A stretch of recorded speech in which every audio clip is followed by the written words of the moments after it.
기적이 있을까요? 없을까요? 성경에 보면 기적이 일어난 일들이 수도 없이 기록되어 있는데 여러분 이 기적을 그냥 단순히 우리에게 전달해주는 메시지로만 써 있는 걸까요? 아니면 오늘날에도 여전히 기적, 이적 또는 표적이 일어나고 있을까요? 여러분 기적을 믿으십니까? 아니면 기적이라는 건 그냥 사람들의 바램이고 환상일 뿐이지 이 현실에 기적은 없어 이렇게 생각하고 사십니까? 요즘 우리의 삶의 모습들을 가만히 들여다보면 기적을 바라는 사람들이 정말 많지만 삶은 굉장히 냉정하고 우리의 현실은 굉장히 냉엄해서 기적을 바라거나 경험하는 것은 참 힘든 일인 것 같다는 생각이 듭니다. 기적이 일어날 수 있을까? 기적이 내게도 일어날 수 있을까? 이런 생각이 듭니다. 제가 기적이라는 단어를 네이버에 기적이가 아닙니다. 기적이라는 단어를 네이버에 검색을 해봤더니 거기에 Q&A가 쫙 뜨는데 Q&A가 뜨는 것 중에 다 그냥 비슷비슷했어요. 그 중에 하나를 딱 찍어가지고 이렇게 읽어봤더니 이제 수능이 며칠 안 남은 친구인 것 같아요. 그 친구가 뭐라고 써놨는지 아십니까? 제가 한번 읽어드리겠습니다. 대학 합격자 발표가 한 일주일 남짓 남았는데요. 수능 아마 수시 지원했나봐요. 발표 이틀 뒤에 바로 수능입니다. 이 시점으로 접어드니 정말 불안하네요. 대학도 한 군데밖에 안 쳐서 더더욱 불안한데요. 유유.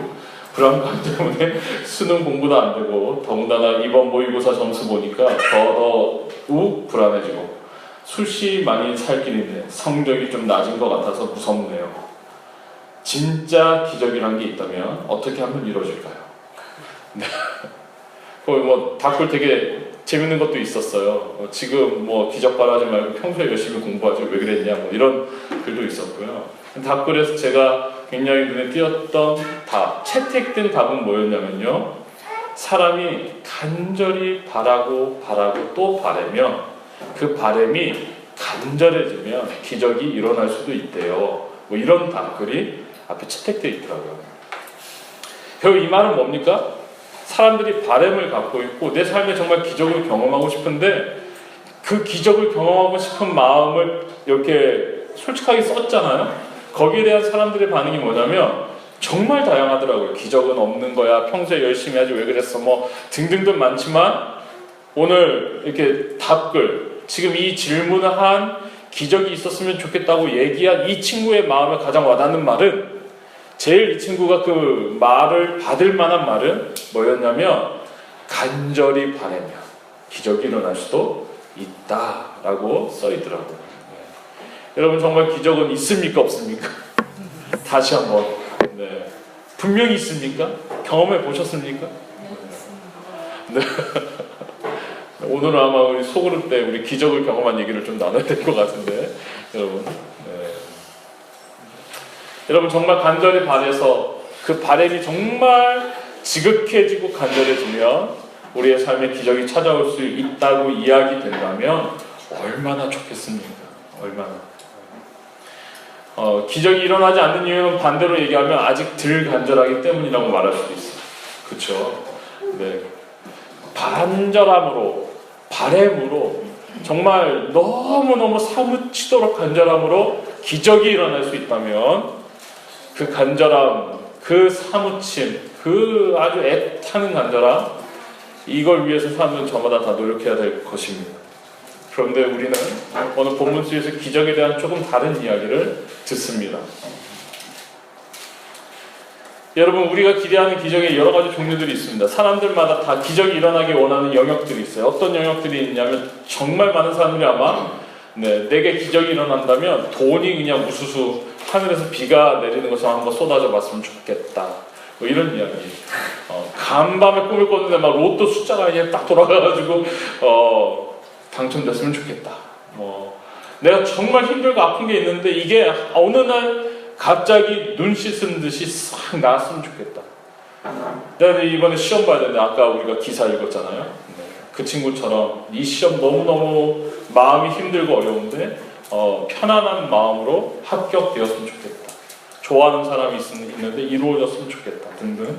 사람들마다 저마다 자기 마음의 소원, 자기 마음의 바람이 기적으로 이루어지기를 많은 사람들은 원하는 것 같습니다. 여러분 바람을 가지고 계십니까? 소망이 있습니까? 좀 이런 게 좀 내 삶에 필요한데 이런 일이 이루어졌으면 하고 바라고 마음에 간절히 원하는 게 있는지 모르겠어요. 여러분들 그 간절히 원하는 것, 간절한 바람이 어느 하루 아침에 하늘에서 뚝 떨어지는 기적으로 이루어진다면 아마 오늘 이 세상에 이 수많은 사람들이 살아가는 사람들이 저마다 기적을 바라고 다 누워서 감이 떨어지기도 입 벌리고 있지, 애를 쓰고 노력하며 땀 흘리는 사람들은 별로 없어질 수도 있겠다는 생각이 듭니다. 우리가 정말로 기적을 바라는 영역, 우리가 정말로 기적을 만나야 되는 자리는 우리의 단순한 소망과 바람과 소원이 이루어지는 그 자리는 아닌 것 같아요.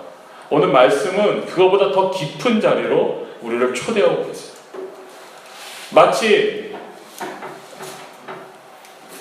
우리가 이야기 속에서 우리가 들었던 이 램프를 문지르면 램프의 요정 지니가 짠 나타나가지고 소원을 3가지 들어주는 그런 이야기처럼 기적을 바라고 이적을 바라는 것은 우리의 삶에는 거의 일어나지 않을 가능성이 매우 높다는 것을 기억해야 합니다.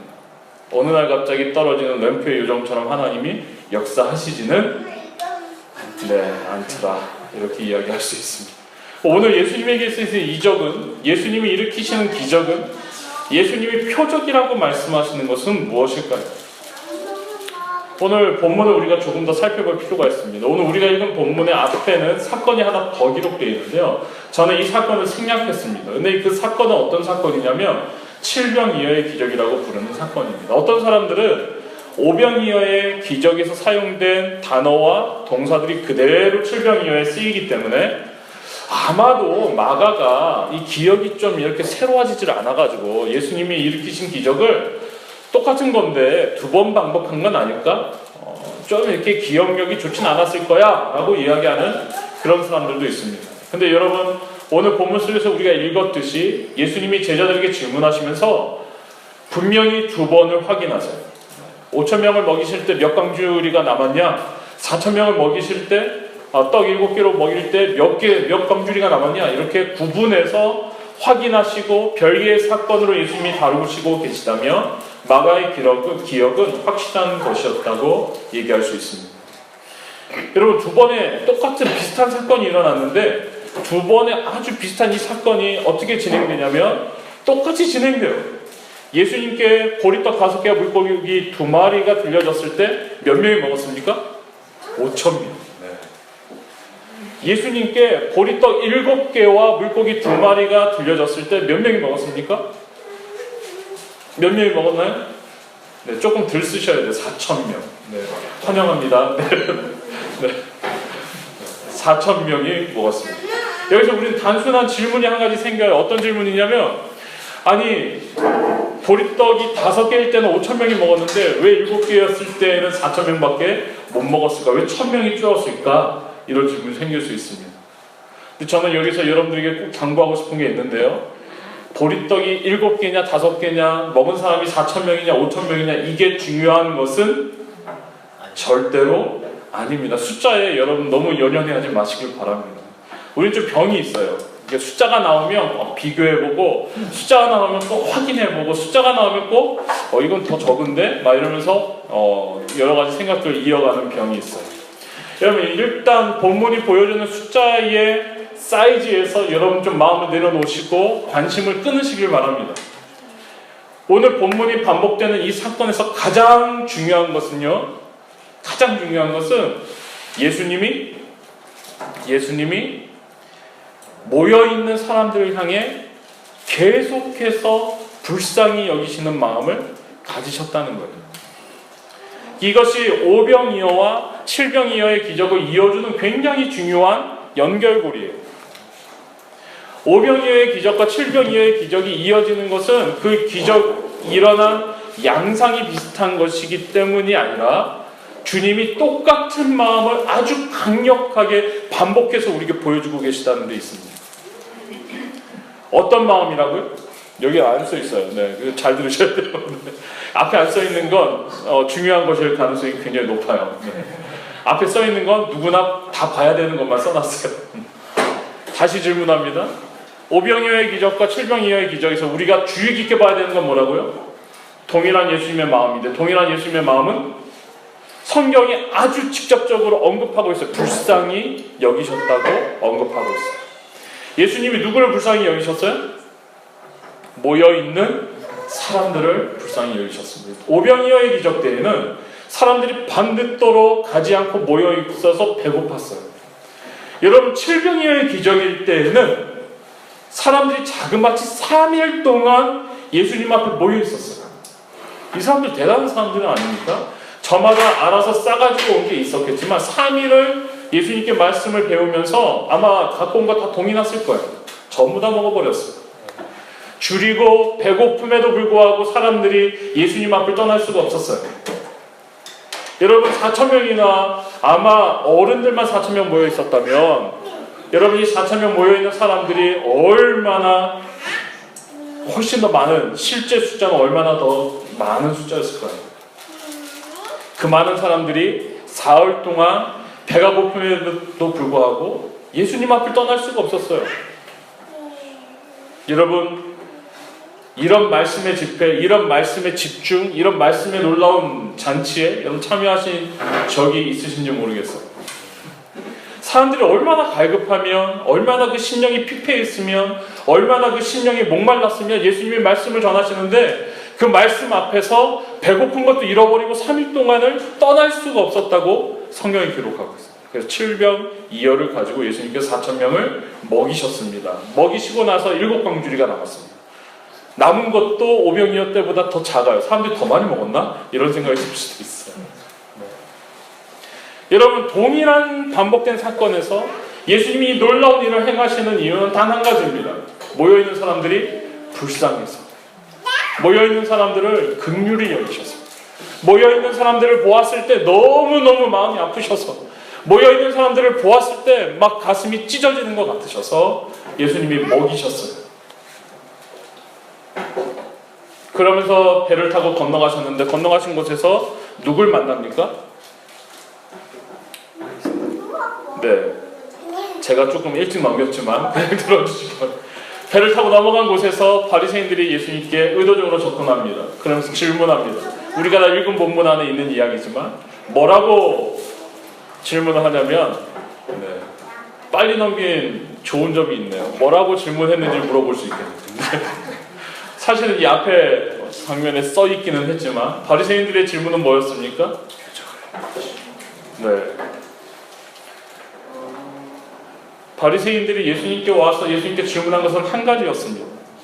당신 지금까지 가는 곳곳마다 표적을 일으키고 이적을 일으키고 다니시는 건 우리가 잘 알고 있지만 하늘로부터 오는 표적을 좀 보여주십시오. 이렇게 요청했습니다. 여러분 잘 기억하십시오. 어디로부터 오는 표적이요? 하늘로부터. 지금 바리새인들이 예수님께 요구하고 있는 것은 하늘로부터 오는 표적인데, 이 하늘로 오는 표적이라고 얘기했을 때는 사람들의 생각에 아주 자연스럽게 무엇이 생각나냐면, 이스라엘 백성들이 40년 동안 걸었던 광야길에서 40년 동안 이들이 하늘로부터 공급되는 만나를 먹었던 것을 떠올릴 만한 이야기입니다. 이 얘기는 무슨 얘기냐면, 지금 예수님께 지금까지 당신이 일으킨 이적들은 좀 우리가 볼 때 하늘로부터 오는 표적은 아닌 것 같아요. 소소한 수준이에요. 그러니까 우리가 만족스러운 수준의 이적을 한번 보여줘 보세요. 그 정도로 되겠어요? 그 정도 가지고는 안 된단 말이죠. 우리가 인정할 만한 이적을 좀 보여줘 보세요. 이렇게 요구하고 있는 거예요. 여러분, 이스라엘 백성들이 광야길에서 경험한 이적은 간단한 것이 아니었습니다. 추정하기를 약 200만 명 정도 되는 굉장히 많은 사람들이 광야길을 40년 동안을 걸어갔는데, 이 사람들에 있어서 최대의 문제는, 광야 속에서 생존하기 위한 최대의 문제는 먹어야 된다는 거였어요. 밤마다 하나님께서 광야의 들판에 만나를 내리셨습니다. 밤마다 하나님께서 하얗게 내리는 만나로 아침 일어나서 광야의 그 빈들에 나가보면 하얗게 만나를 깔아주셨어요. 사람들이 하는 일은 뭐였습니까? 가가지고, 하준아, 사람들이 가가지고 지금 뭐 하고 있는지 아냐? 사람들이 가가지고 저마다 바구니 들고 가서 그날 먹은 분량만큼 만나를 걷어가지고 와서 먹었어요. 꿀송이 같기도 하고 달디 달면서 아주 맛나는 만나를 먹었어요. 그런데 이상하게 이 만나는 그 다음날 먹을 것까지 쌓아놓으면 반드시 어떻게 했다고요? 썩어서 냄새가 났어요. 그날 먹을 만나를 하나님이 밤새 그날 내려주셨어요. 이스라엘 백성들이 기억하고 있는 유일한 정말 놀라운 이적과 표적의 기준은 그 광야에서 먹은 만나예요. 자그마치 수백만 명이 광야길을 이동하면서 줄이지도 않고 의복이 해지지도 않고 신발이 떨어지지도 않고 광야의 길을 걸어갈 수 있었던 그 놀라운 하나님의 능력, 하나님의 행하심. 지금 예수님에게 요구하고 있는 건 당신이 메시아라면 그 정도는 보여줘야 되는 거 아닙니까? 라고 말씀하고 있는 거예요. 얘기하고 있는 거예요. 여러분, 지금 예수님은 어떻게 하셔야 될까요? 자격 점검 이 시험에 응하셔야 되나요? 아니면 콧방구 한번 날려주고 지나가셔야 될까요?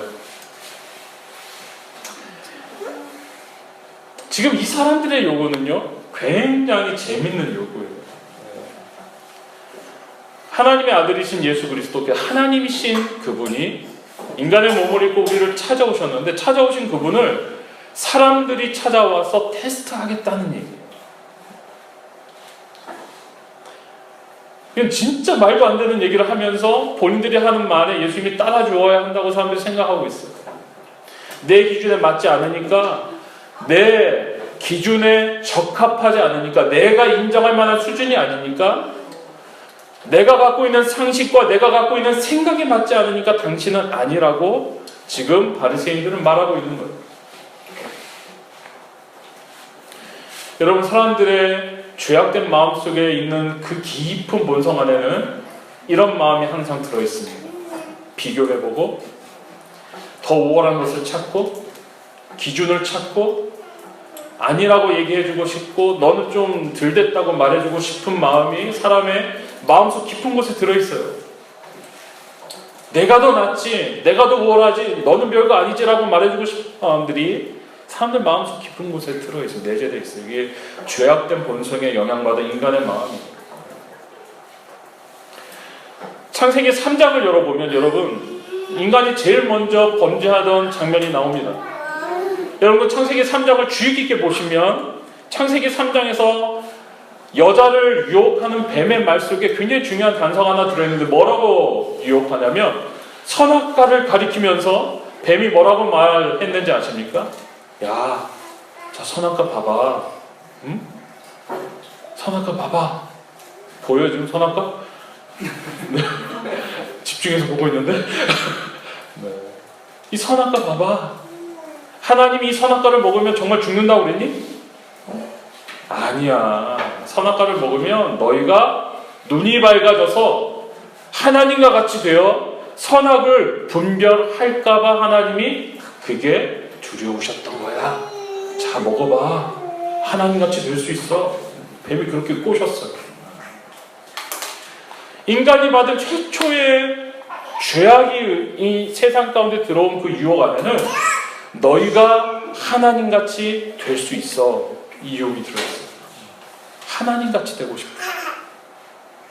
하나님의 자리에 서고 싶어. 하나님처럼 우월하고 싶어. 하나님처럼 모든 것을 발 아래 두고 싶은 그런 마음이 들어있어요. 그런데 너무너무 충격적인 것은 인간이 하나님처럼 되려고 선악과를 먹는 순간 어떻게 됐나요?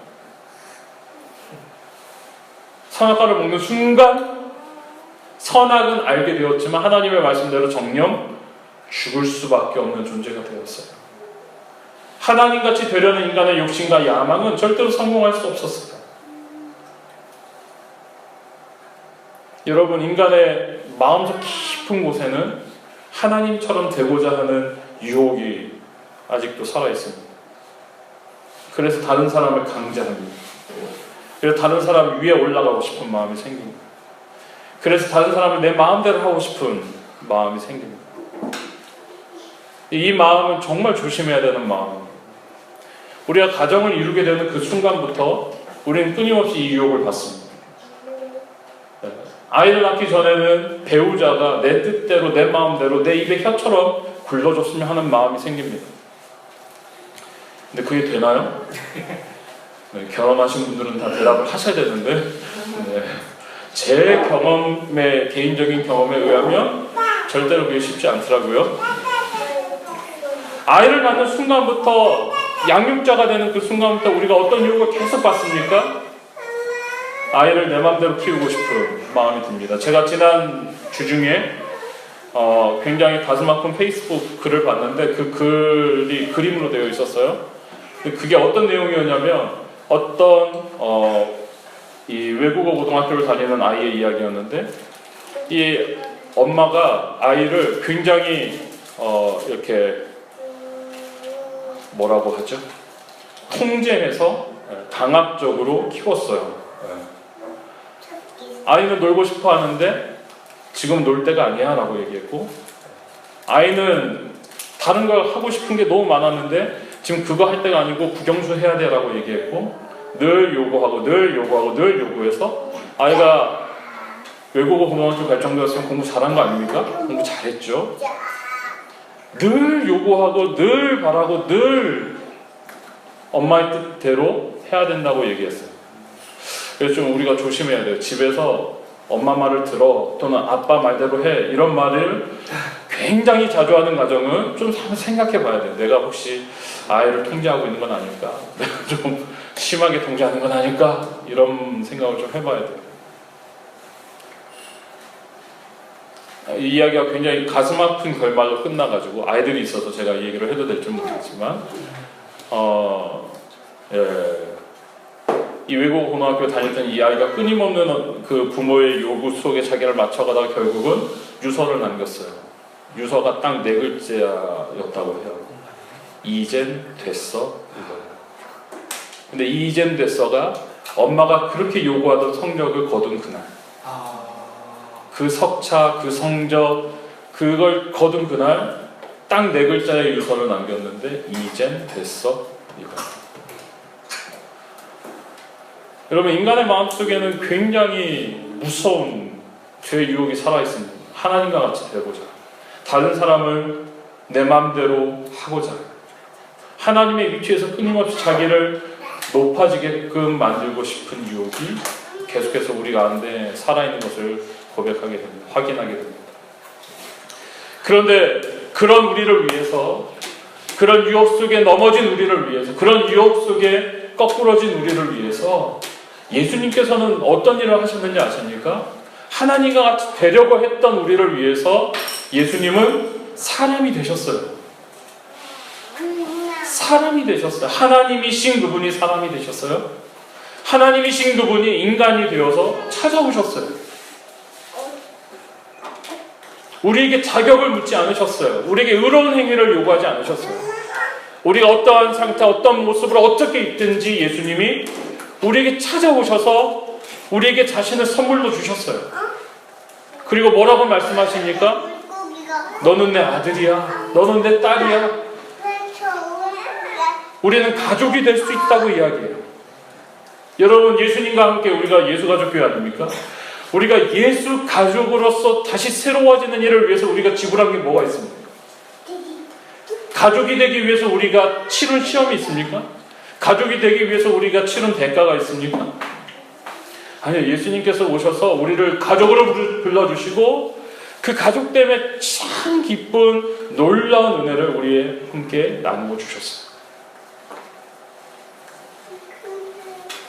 오늘 바리새인들의 말이 안 되는 이유는 그 예수님이 인간이 되셔서 우리를 찾아오신 그 놀라운 이 선물, 예수님의 놀라운 은혜, 이 앞에서 과연 당신이 진짜 그것인지를 다시 입증하라. 우리의 시각에, 우리의 기존에, 우리의 생각에 맞게 분명하게 한번 보여달라고 얘기하는 것이 참으로 황당하고 참으로 가슴 아픈 얘기죠. 여러분, 조건 없이 찾아오신 예수님 앞에, 하나님이신 그분이 인간의 몸을 입고 찾아오신 그분 앞에 우리가 원하는 하늘의 이적을 보여달라고 요구하는 이 바리새인들의 모습, 바리새인들의 말을 주의 깊게 보셔야 합니다.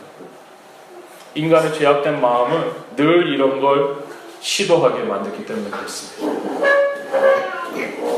오늘 말씀 속에서 우리는 주님의 그 요구를 아주 쿨하게 넘기시는 걸 볼 수 있습니다. 단숨에 그 이야기를 듣자마자 그들에게 뭐라고 던지셨냐면, 오늘 본문 속에는 어떤 이야기도 하지 않으시고 배를 타고 다시 떠나셨다고 기록되어 있고요. 다른 본문을 찾아보면 마태복음 16장, 누가복음 11장을 찾아보면 뭐라고 예수님이 언급하셨냐면, 나는 요나의 표적 외에는 보여줄 표적이 없다, 이렇게 말씀하셨어요. 여러분, 요나의 표적이 무엇입니까? 요나 이야기 다 아세요? 요나에겐 어떤 표적이 있었죠? 요나라는 선지자는 선지자이지만 선지자 같지 않은 선지자였습니다. 전혀 선지자 같지 않습니다. 세상에 이런 함량미달의 선지자가 있을 수 있을까요? 선지자라는 이름은 붙었지만 하나님께서 가라고 하는 성에 가는 것을 거절했습니다. 하나님 말씀을 거절했어요. 여러분, 하나님 말씀을 거절하는 선지자가 선지자 맞나요? 거절했어요. 그리고 그는 자기 마음대로 가다가 풍랑을 만나서 제비 뽑기를 했더니 네가 문제라고 해서 바다에 던져졌어요. 그대로 얘기가 끝났어야 돼요. 그렇지 않습니까? 불순종하는 그 사람을, 불순종하는 그런 선지자를, 함량미달의 사람을 하나님이 왜 살려두실까요? 근데 거기에 놀라운 일이 일어났어요. 엄청나게 큰 물고기가 다가가서 요나를 삼켰습니다. 그리고 성경에 의하면 요나가 물고기 뱃속에서 3일을 생존했다고 얘기하고 있습니다. 3일이 지나도 소화가 되지 않는 이 인간을 물고기가 굉장히 거북하게 여기면서 토해냈는데, 토해낸 곳이 하필이면 니느웨 앞에 토해냈어요. 이왕 온 김에 죽을 고비도 치렀고 믿져야 본전이지 라고 생각했는지 요나는 니느웨 성으로 들어갔습니다. 그리고 말씀에 순종하는 척 합니다. 본문은 분명히 뭐라고 얘기하냐면, 니느웨 성이 얼마나 큰지, 한 사람이 니느웨 성을 보려면 3일 정도를 다녀야 되는데 3일 정도를 다녀야 되는 성을 요나가 순종하기를 하루 다니면서 회개하라고 외쳤어요. 그럼 이 사람은 사역을 3분의 1만 한 거 아닙니까? 하는 신용만 했다고 볼 수 있죠. 순종하는, 죽을 고비를 넘겼잖아요. 물고기 뱃속에 들어갔다 살아나온 사람이 누가 있어요? 내가 말 안 듣다간 죽게 생겼구나. 그리고 요나가 순종은 했지만 순종이 우리가 보기에도 너무 형편없어요. 3일을 다니면서 사람들을 만난 것도 아니고 하루 다니면서 대충 하나님의 심판이 임했다고 얘기했는데, 요나는 전혀 요나가 기대하지 못하는 결과를 봅니다. 사람들이 술렁이기 시작하더니 니느웨 성이 뒤집어지면서 니느웨 성 안에 있는 왕까지도 죄를 뒤집어 쓰고 회개하며 그 성에 놀라운 역사가 일어납니다. 요나가 사역을 잘한 겁니까? 하나님이 그 성을 위해 은혜를 예비하신 겁니까? 요나가 수고한 겁니까? 하나님이 그 성을 긍휼히 여기시는 겁니까? 그럼 이 사람은 뭐죠, 이건? 이런 인간이 다 있어요. 요나가 우리에게 줄 수 있는 메시지, 요나의 삶에서 일어나는 이정, 요나의 삶에서 표적 같은 사건은 뭐 하나밖에 없냐면, 물고기 뱃속 들어갔다가 살아나온 거 한 가지 우리에게 보여주기 위해 있는 사람 같다. 여러분 동의하십니까? 좀 다른 게 요나의 삶에 좀 있던가요? 저는 잘 못 찾겠더라고요. 별로 찾아볼 게 없어요. 이 교훈 삼을 만한 일이 없어요, 요나는. 그럼 여러분, 예수님이 말씀하신 요나의 표적은 뭡니까? 그 내용 없는 요나의 삶에 달랑 한 가지 볼 수 있는 물고기 뱃속에 들어갔다 3일 만에 살아나온 그 일이 내가 정말로 이 땅에서 너희들에게 보여주기 원하는 가장 중요한 표적이다. 유일한 표적이다. 이렇게 말씀하십니다. 내가 너희를 위하여 나의 모든 것을, 내 몸과 내 생명과 내가 갖고 있는 모든 것을 선물로 주려고 한다. 이 말 아닙니까? 내가 죽을 것인데 무덤 속에 들어가 그 사망 가운데 들어가 3일 만에 다시 살아나게 될 것이다. 너희가 그걸 볼 것이다. 라고 예수님 말씀하시는 거예요.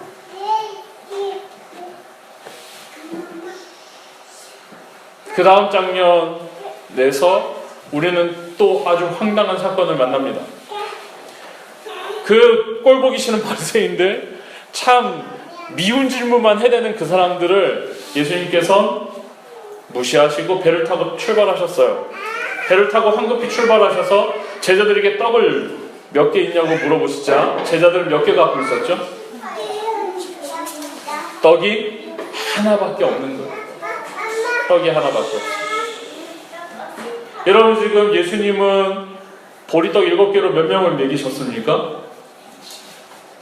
4,000명을 먹이고 광주리로 7개가 남았어요. 놀라운 일이죠. 그 중에 한 광주리만 갖고 왔어도 이런 일이 생기나요? 안 생기나요? 진짜 멍청한 제자들이에요. 진짜 센스 없어요. 수천 명이 먹었는데 거기서 좀 몇 개만 좀 챙겨놓지. 진짜 센스 없어요. 떡이 하나밖에 없어요. 여러분, 그 풍성함 속에서, 그 넘쳐나는 그 속에서 떡 하나를 소지하고 배에 탄 제자들의 모습을 우리는 보게 됩니다.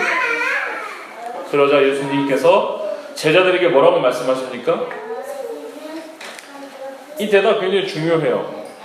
뭐라고 말씀하세요? 너희는 왜 떡도 안 챙겼냐? 이 센스 없는 사람들아. 이렇게 야단치셨나요? 아마 저 같은 분께 야단쳤을 것 같아요. 야, 그 많은 것 중에 저는 먹는 게 중요하기 때문에 그거 몇 개 안 챙겼냐? 라고 말씀하실 수도 있었어요. 또는 뭐죠? 너는 배 안 고프구나.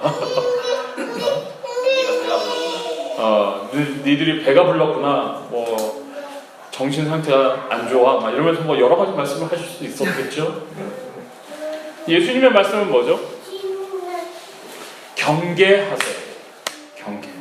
뭐라고 경계하시냐면 바리새인들과 헤롯의 누룩을 조심해라. 떡이 없는 상황과 전혀 상관없는 듯한 말씀을 하세요. 조심해라.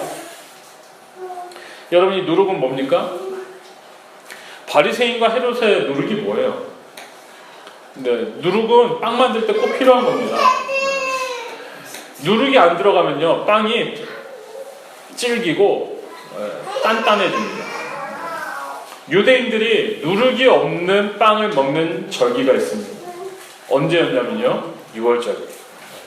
6월절에 왜 누룩 없는 빵을 먹습니까? 이들이 광야 길을 걸을 때, 애굽을 탈출해서 나올 때 이들에게는 누룩을 넣을 만큼 여유 있는 생활이 아니었어요.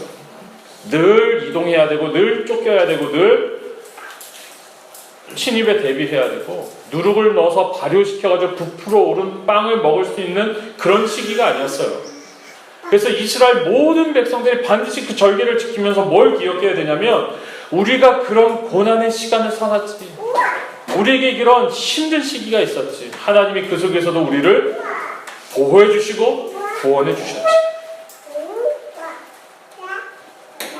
여러분, 광야 생활의 가장 근본적인 의미는 그들이 먹은, 배불리 먹은 만나에 있는 게 아닙니다.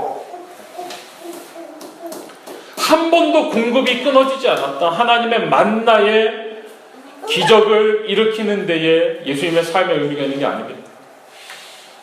예수님이 얼마나 많은 사람을 먹이셨느냐, 우리의 필요를 얼마나 잘 채워주시느냐, 여기에 예수님의 의미가 있는 게 아닙니다. 바리새인들의 누룩은 이런 거예요. 토라에 분명히 기록된, 구약 성경에 기록된 하나님의 계명을 바리새인들은 굉장히 확대했어요. 토라를 가지고 뭘 만들었죠? 미시나를 만들고, 미시나를 가지고 탈무드를 만들고, 탈무드를 가지고 하나카를 만들고. 지금 몇 번 거쳤는지 여러분 보셨나요? 네, 토라가 원래 성경에 기록된 율법들의 조항이에요. 구약 성경의 율법 조항이 토라예요. 이건 몇 개 안 돼요. 60몇 개인가 밖에 안 돼요. 근데 이걸 가지고 이렇게 두꺼운 책 한 권을 만들었는데 이게 미시나예요. 이 미시나를 가지고 이렇게 두꺼운 책을 또 몇 개를 만들었는데 이게 탈무드예요. 탈무드를 가지고 탈무드의 생활 적용편을 만들었는데 그게 하나카예요. 이건 뭐 책이 훨씬 더 많아요. 뻥튀기 해가지고 유대인들이 한 가장 중요한 일은 하나님의 말씀에 많은 것들을 덧붙여 놨는데 자신들의 전통과 자신들의 관습 안에 있는 것들로 거기에 수많은 것들을 첨가해 놨어요. 누룩입니다. 정말로 꼭 바라봐야 되는 표정, 정말로 꼭 바라봐야 되는 본질, 정말로 꼭 놓치지 않아야 하는 그분은 예수님이에요. 예수님을 바로 바라보기 위해 그 율법들이 있는 겁니다.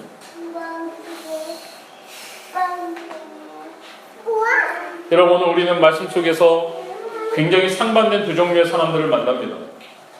한 사람들은 바리새인들이에요. 이 사람들은 예수님께 와서 예수님에게 당신을 신뢰할 만한 표적을 우리에게 보여달라고 요구합니다. 그 기준이 우리에게 있으니 우리에게 있는 이 기준에 맞춰서 당신을 입증하라고 요구합니다. 또 한 종류의 사람들은 예수님과 함께 동행하고 있는 제자들이에요. 수도 없이 기적의 현장에 참여했어요. 수도 없이 예수님이 뭐라고 말씀하시는지를 들었어요. 수도 없이 예수님이 가르치시는 그 일을 들었어요. 그럼에도 불구하고 지금 떡을 안 챙겨와서 당황하고 있어요. 이건 뭐지? 말하면서 예수님이 무슨 누룩을 주의하라고 하셨는데 이거 우리가 떡을 안 가지고 와서 야단 맞고 있는 건가? 이런 생각이 들었어요. 여러분, 우리의 신앙생활이 이럴 수 있습니다. 이럴 수 있어요.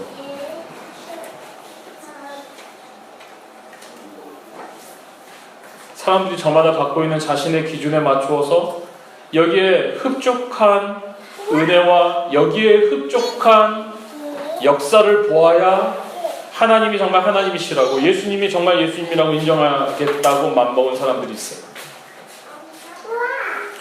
내게 이런 것도 안 해주시면서 내 삶이 이렇게 공공하고 내 삶이 이렇게 바쁘고 내 삶이 이렇게 지쳐있는데 어떻게 내가 예수를 믿냐고 얘기하는 사람들이 있어요. 자기 기준, 자기의 생각의 기준, 예수님이라면 이렇게 하셔야 된다는 자기 기준을 가지고 끊임없이 요구하는 사람들이 있어요. 제자들은요, 수도 없이 은혜의 현장에 있었으면서도 발생한 당황한 작은 일 하나 때문에 마음을 놓치고 있어요. 똑같은 사람들이에요, 여러분. 정말 은혜 가운데 있을 때 너무 좋아요. 우리 예수님이 5,000명도 먹이시고 4,000명도 먹이시는 분이야. 여러분, 제자들이 그 떡을 떼서 나눠줄 때 얼마나 신났을까요? 저도 그런 거 한번 해봤으면 좋겠어요. 광주에서 막 떡이 나가는데 수도 없이 많은 사람들 다 먹이고 막 몇 개씩 싸주고 그래도 또 남아가지고 몇 광주리씩 막 쌓아놓는 그런 일들을 제자들이 하면서 얼마나 신났을까요? 좋을 때 좋죠. 너무 신나죠. 괜찮죠. 신앙생활이라는 게 이런 건가 보다 싶죠. 그런데 작은 문제 앞에서, 작은 결함, 작은 부족대 앞에서 자신의 마음을 잃어버려요. 그것 또한 예수님을 오해하고 있는 거예요. 자기 기준을 가지고 요구하며 예수님을 인정하지 않는 것도 예수님을 오해하는 것이고, 결함의 순간, 결핍의 순간 변함없이 예수님을 바라보지 못하는 것도 예수님을 의지하십니다. 주님이 우리에게 선물이 되시고 주님이 우리에게 표적이 되신다는 말은 우리의 삶의 중심에 예수님이 그 중심에 가득 채워주셔서 어떠한 일을 만나든지 흔들지 않는다는 것을 의미합니다. 좋을 때 좋다가 나쁠 때 힘든 게 아닙니다. 좋은 일이 생기면 하나님 앞에 감사하며 자신의 마음이 교만해지지 않기 위해 자신의 마음을 쳐서 복종시키는 사람이 되고, 힘든 일을 만나고 고통스러운 일을 만났을 때 하나님 앞에 겸손하여 구하며, 그럼에도 불구하고 이 상황 속에서 하나님이 내 손을 잡아주시고 주님이 나와 동행하고 계시다는 것을 변함없이 신뢰하는 사람이 되는 것. 여러분, 떡 하나 때문에 당황하는 인생을 살지 마시기를 바랍니다. 떡 하나 때문에 마음을 잃어버리는 인생 살지 않기를 간절히 소원합니다. 여러분, 바리새인들의 모습, 제자들의 모습을 보았어요. 우리는 닮은 점이 있지 않나요? 닮은 모습이 있지 않나요?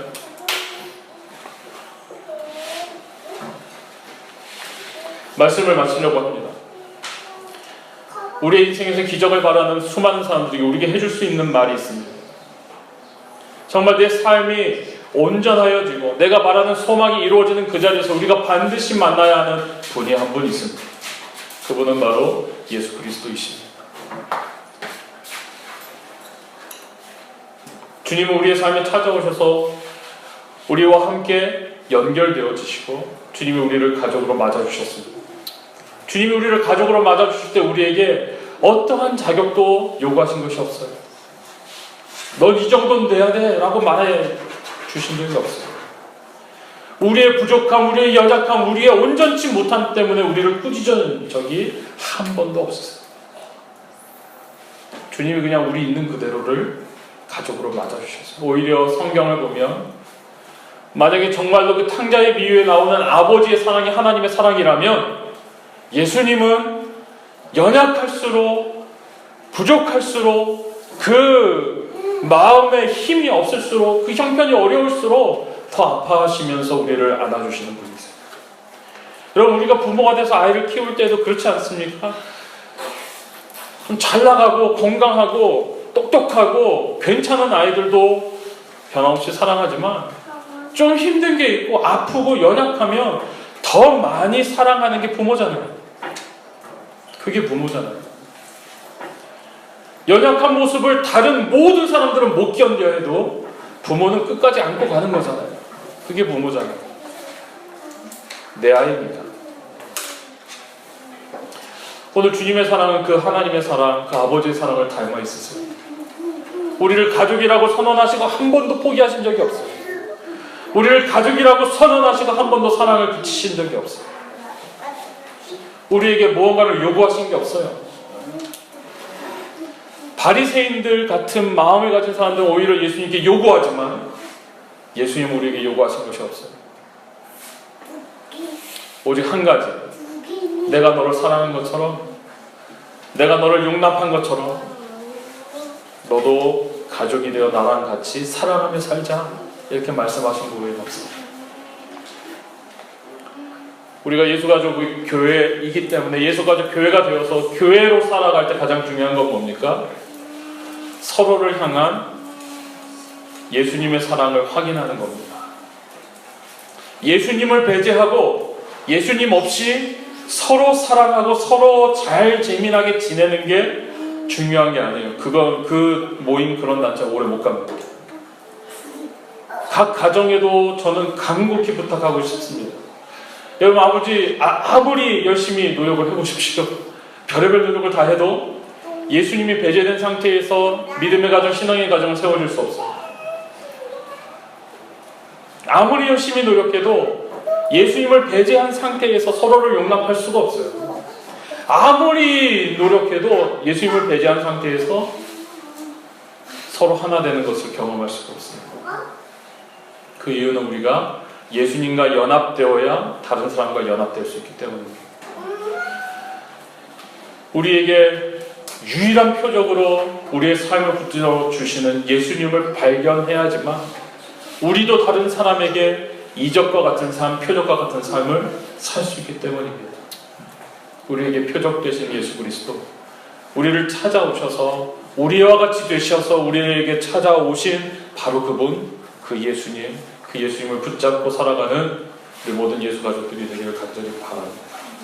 바리새인들의 누룩과 헤롯의 누룩을 주의하십시오. 떡 하나 때문에 실족하고 낙심하지 마시기를 바랍니다. 주의 은혜 가운데 하나님이 우리를 세우시는 것은 놀라운 이적의 연속일 것입니다. 그런 이적의 삶, 표적의 삶, 표적 되신 예수 그리스도를 드러내는 멋진 삶을 우리 모두가 살아가게 되기를 주의 이름으로 축원합니다. 기도하겠습니다.